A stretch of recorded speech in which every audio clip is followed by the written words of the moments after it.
Hello, and thank you for downloading audio from Crosspoint Church. To find out more about Crosspoint, visit us online at www.crosspointga.com. I want to talk to you this morning about assumptions.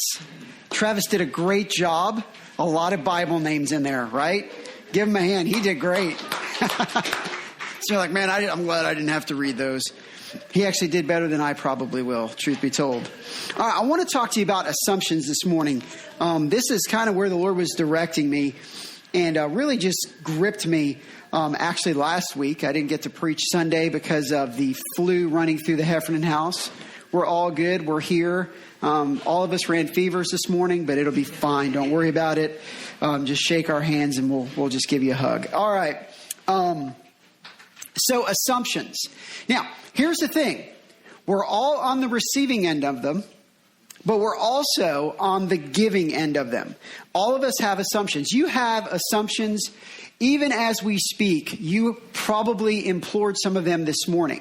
For instance, if you're on social media, oftentimes we tend to think everybody's posts on social media really represent how their lives are going. Right? That picture of the family smiling, or, the guy and the girl celebrating their anniversary, or, that vacation that they took. Here's the thing, that vacation photo, you have no idea what the car ride was like. You just don't. Kids screaming in the background, somebody having to stop to go to the bathroom every 10 minutes. But man, that vacation photo looks great on Facebook or Instagram. See, you assume that everybody else's spouse is meeting their needs perfectly and that they never fight. You're assuming that your life will be better once you leave your parents' house. And it'll be so much easier, right? You assume everything's going to be great once you're married and you'll have no problems whatsoever, right? That's how you think when you're single. Parents, you think everything's going to be great when the kids leave the house. We assume all those things, but no, not well. Some of you are like, yeah, it actually was. But leave those assumptions all to yourself. Why? Because we all have assumptions and we're all on the receiving end. But here's the dangerous part about assumptions. Often when it comes to assumptions, there is an underlying motive check where we also tend to assume the motives of others. Not just in the assumptions of how things will be or how things will work or statuses and things like that. We assume motives, and that is a very dangerous thing. Now, I want you to think about this, okay? Isn't it true when you hear these assumption statements, either and we're going to picture ourselves as the receiver of these, but we also do these, and you may have said these before, that it doesn't actually give us the return that we want. For instance, here are some of them. You just want to ruin my reputation. You only think about yourself. You're just feeling sorry for yourself. Anybody ever, right? Don't you hate that one? Okay, you must really hate me. You don't care about me at all. Or you've never loved me, right? Those are assumption statements that you've either been on the receiving end in some way, shape, or form in your life, or you may have said them to someone else. Now, in that scenario, when that is said to you, how do you react? What does your heart want to do? Does it want to love that person more when they say you've never loved me? Or does it make you just want to cower or run or fight? See, oftentimes when we're receiving those or we're even giving, it never works out the way the person wants it to or the way we want. And here's where we're going to sum this up. And what I want to say to you, and we're going to see the scriptures implore all throughout our time in the scriptures this morning, and that is this. Don't assume that your assumptions are true. Don't assume that your assumptions are true. Because when we do, and oftentimes when we assume, we find that to be true and feel it to be true. It feels true. but oftentimes it's not. And furthermore, it leads to a destruction of a relationship.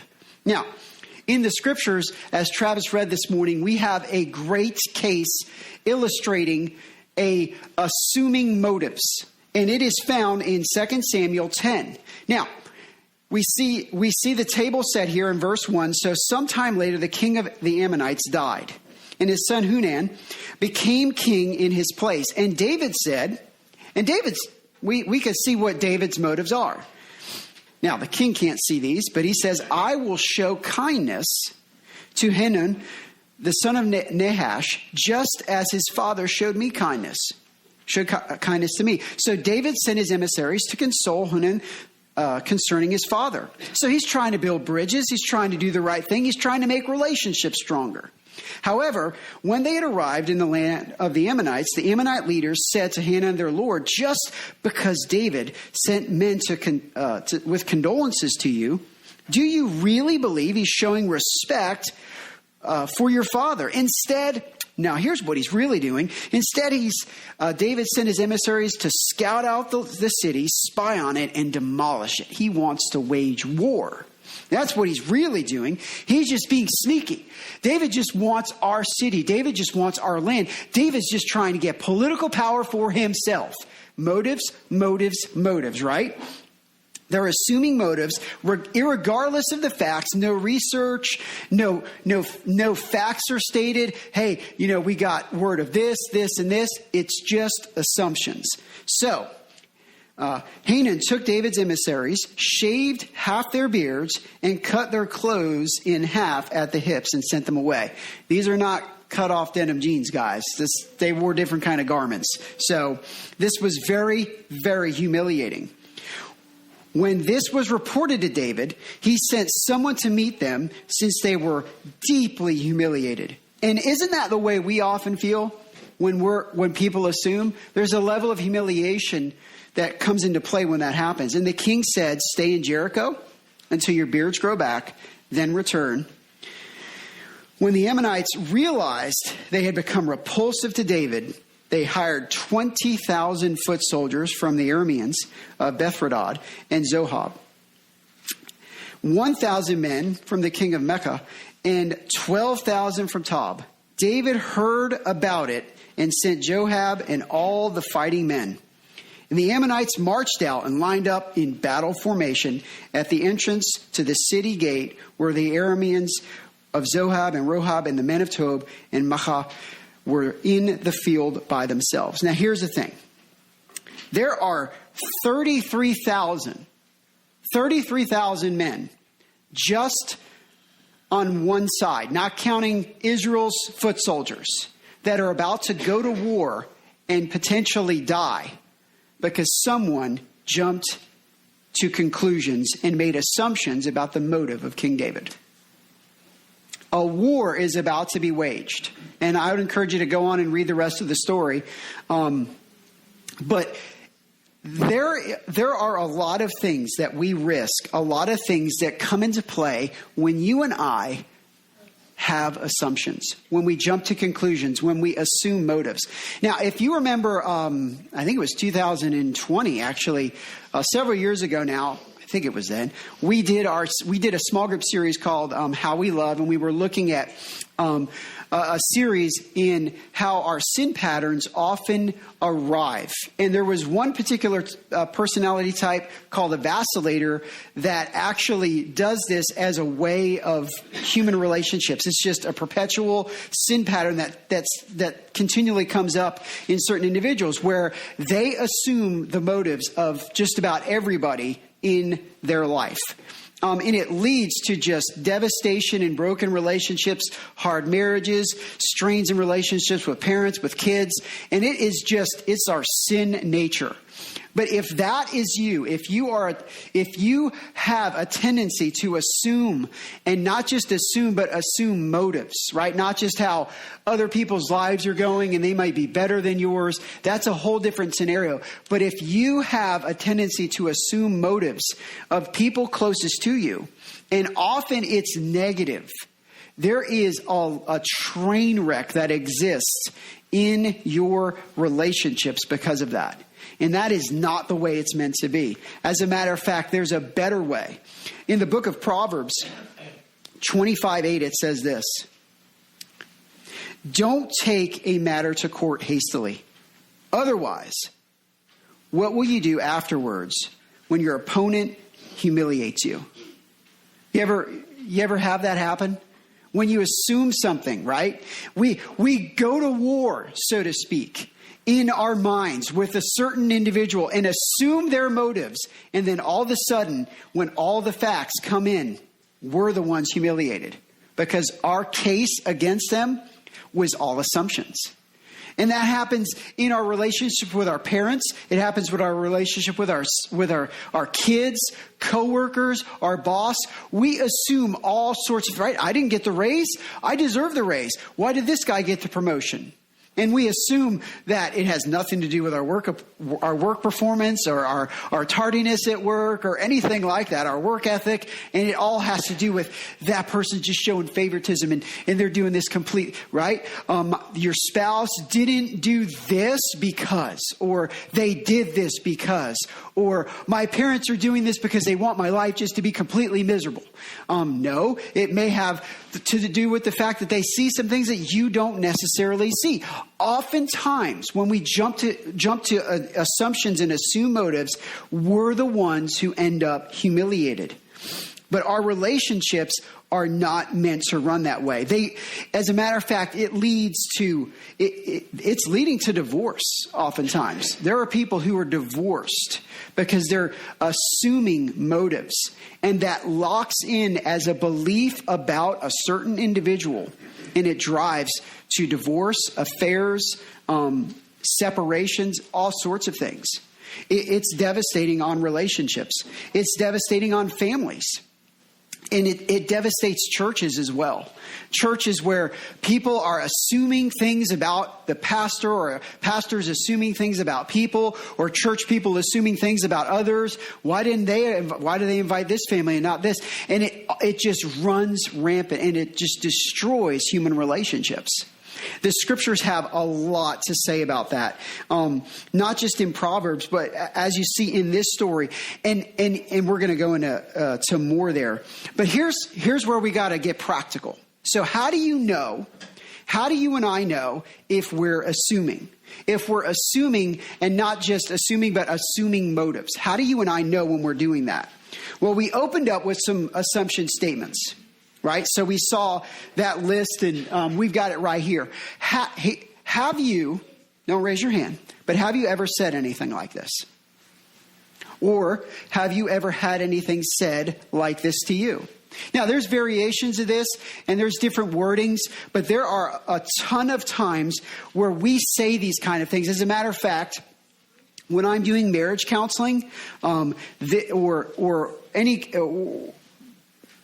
this is always a factor in some way, shape, or form. There is a jumping to the worst in our assuming motives of an individual. And what ends up happening is when you get two people in a room and you begin to let them talk, and they actually are listening and the facts come in, I don't have to say much. It's usually like, oh my goodness, I assumed you were doing this because of this. Oh my goodness, I didn't realize that's why, and that you were hurting over here, and that you were having these own things, because I was dealing with my stuff and you were dealing with your stuff, and we didn't even end up talking about it. We just assumed and jumped in, and all of a sudden, much like in 2 Samuel, a war begins to break out when no one actually gathered the facts. Now, what do we do about that? And what are some things that we can do to assure that we are not assuming motives? First thing would be this, and this is usually where we don't go. Take it to the Lord. Ask the Lord to give you clarity in whether or not you're assuming motives. Oftentimes we believe, and we have such a strong belief in our ability to assume and to find the facts and assume the motives, that we go to us first and our preconceived notions and our wounds that are in and of ourselves. And here's the thing, you don't want anybody to do that to you, right? You don't want anybody to just assume about you. And here's the temptation in a message like this when we're practical. Man, I wish so-and-so were here to hear this, right? I wish these people, man, I'm going to go on the podcast and I'm sending this thing in a text message. Pastor, post that link so I can send this on. And we don't assess ourselves, right? We don't ask, have I ever said these kind of things? Am I doing this to any specific person? So number 2 is to ask questions about ourselves. Right? Ask yourself some questions. Do I have any evidence for what I'm assuming about someone? Have I believed the best in the people that are closest to me, that are around me? And then when we do that, number 3 is to offer observations about specific behaviors and just to get to the facts. Where are the facts? What are the things that are known, not the things that are unknown?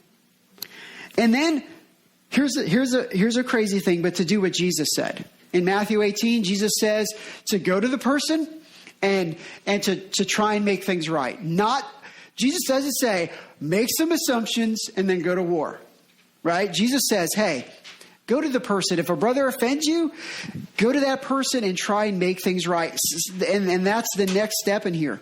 And just to ask some questions. Hey, what was your thinking here when you did this? Because it came across this way to me. Help me understand your thinking as to why you're doing this. What do you mean by that, right, guys? What do you mean by that? What did you mean by what you said? Tell me more. Let me see your side of this. Because see, that takes assumptions and completely throws them out and allows the facts, and not just the facts, but the heart of the person to come through. Because here's the thing.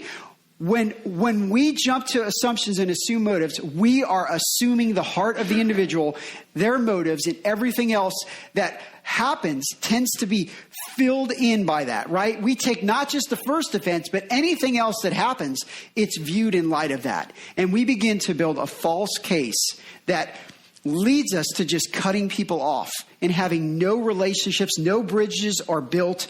And it leads to those destructive things where unity and families are broken up, marriages are broken up, kids and parents, all that kind of stuff. And so what we've got to do is we've got to look and look for the truth. And number 5 is to just bring charity in, to just treat others as we would want to be treated. Ask yourself, would I want them to treat me this way? So I'm going to do, even though I'm not being treated that way, I am going to do what the scriptures say. I'm going to believe the best, and I'm going to approach the person. And here's the crux. Avoid the war. Avoid the war and trust but verify, right? Reagan, I think, coined that. Ronald Reagan, anybody? Come on, right? Man, I wish you... Okay, anyway, I'm not going to get political. Sidestep over here. But he had a saying, and he used it in his diplomacy, and that was trust but verify. So I'm going to believe the best. I'm going to believe the person that what they're telling me is true, but I'm going to verify.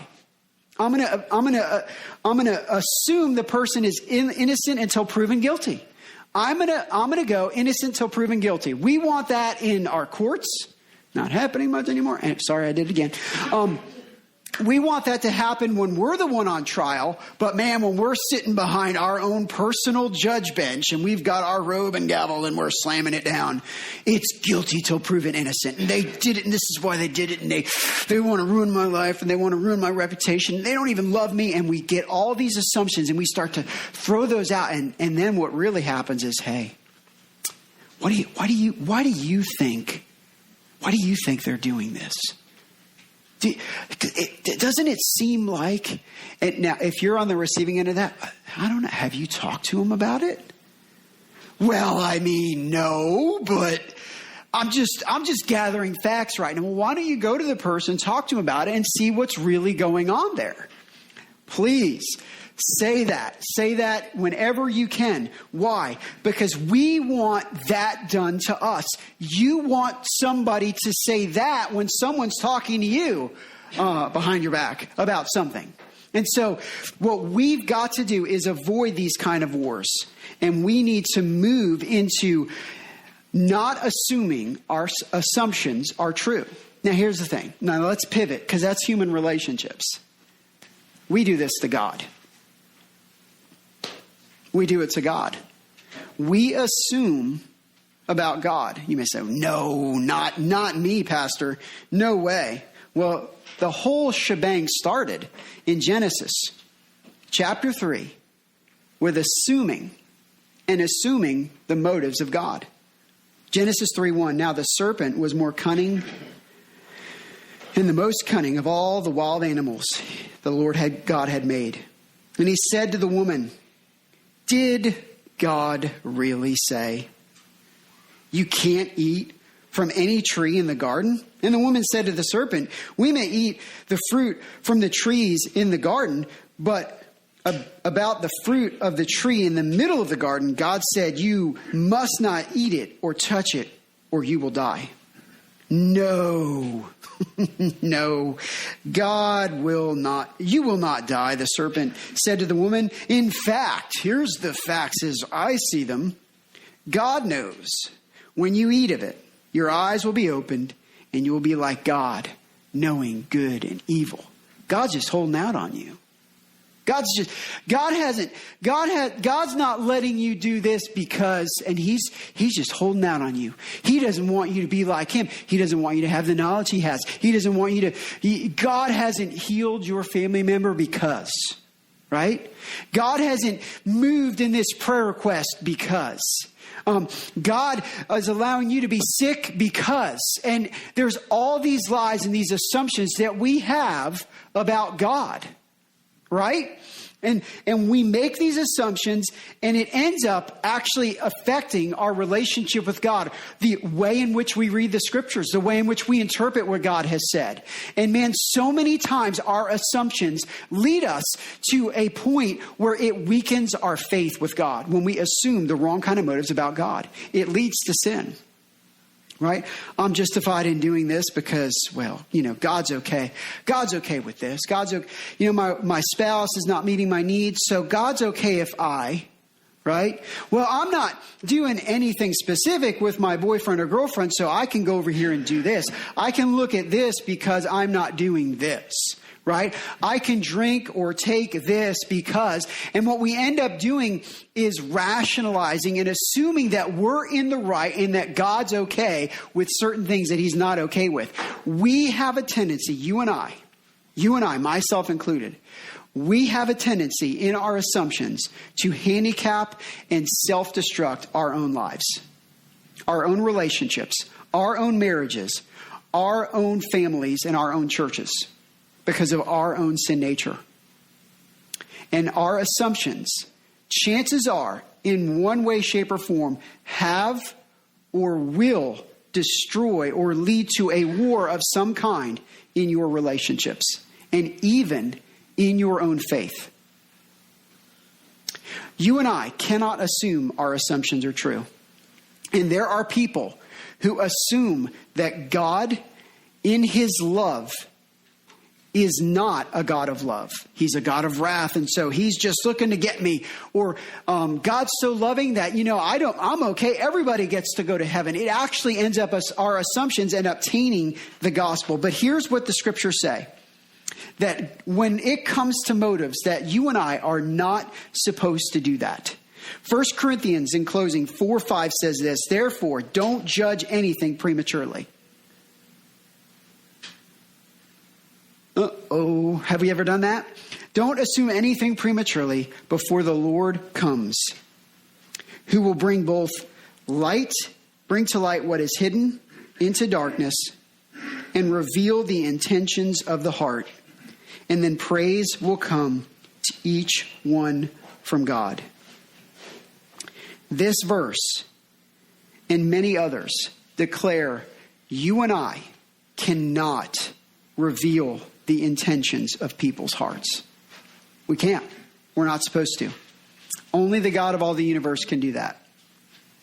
We cannot look into, and I cannot peer into your heart this morning. I can't assume why you're here. I can't assume why you do what you do. I can't assume anything, and nor should I, because I don't know your heart. So what do I do? What am I to do? I will not assume my assumptions are true.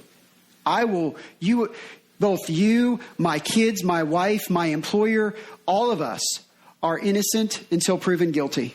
And God will reveal the thoughts and intentions of the heart. And so I will do what the scriptures say and what Jesus said in Matthew 18. And if you offend me, guess what? I'm going to go to you and I'm going to say, hey, here's the way this looks. What's going on here? I'm going to talk to you about it, Lord willing. And Lord willing, you'll do that with me. And what we will do is we will leave our assumptions as assumptions and our assuming of motives as innocent until proven guilty. And we will avoid the war. We will trust but verify. And let the Lord reveal the intentions of the heart. And you know what? When that's needed, we'll go to the Lord with it. God, help me see what you want me to see. Am I jumping to conclusions? Am I making assumptions that I have no right to make? What do the scriptures say about this? What am I to do? Not what does this person need to do? And instead of taking a sermon like this and sending it to a person, we'll first assess ourselves, our own motives. Because guess what you can do? You and I can ask the Lord to reveal our own motives. Why am I doing what I'm doing? Who cares about these other? God's the God of all the universe. He's the judge of others. He's going to take care of those persons. What do I need to do? What are my motives? What am I assuming? Am I self-sabotaging my own relationships? Because then what I can do, and if that was done in this particular case in the book of Samuel, 33,000 individuals plus probably, Israel oftentimes had more. 40,000 on their end could have saved their lives because one king didn't assume and jump to conclusions on the motives of King David and lead to a war with the loss of life just because he listened to some bad advice from some guys who said, David's out to take what you got. Now, you may not be a king. You may not have soldiers. But your assumptions could be just as devastating to your life and the lives of others when we play God and we reveal the thoughts and intents of the heart. When we expose and bring into light what was in darkness and we play the role that only God was supposed to play. Let's pray. Thanks again for downloading audio from Crosspoint Church. We hope that this content was supplemental at best in your spiritual growth. We believe the best way for someone to grow in their relationship with Jesus is in a local congregation of believers with like faith, passion, and direction. We hope you will go further in your exploration of Crosspoint by visiting us one Sunday at our worship gatherings. Details are on our website, crosspointga.com. God bless.